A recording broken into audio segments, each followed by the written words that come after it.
Seekor gajah kembali ditemukan mati di sebuah perkebunan kelapa sawit di Desa Jamburehat, Kecamatan Banda Alam, Kabupaten Aceh Timur.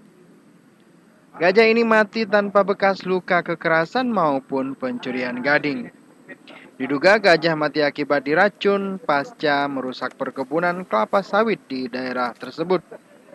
Hingga saat ini polisi belum dapat memastikan motif maupun penyebab kematian gajah. Untuk sementara bangkai gajah masih dalam pemeriksaan pihak kepolisian dibantu BKSDA untuk memastikan penyebab kematian. Sebelumnya sepanjang tahun 2015 juga terdapat 3 kasus kematian gajah akibat diracun warga sekitar. Dari Aceh Timur, Said Maulana melaporkan untuk Aceh Video.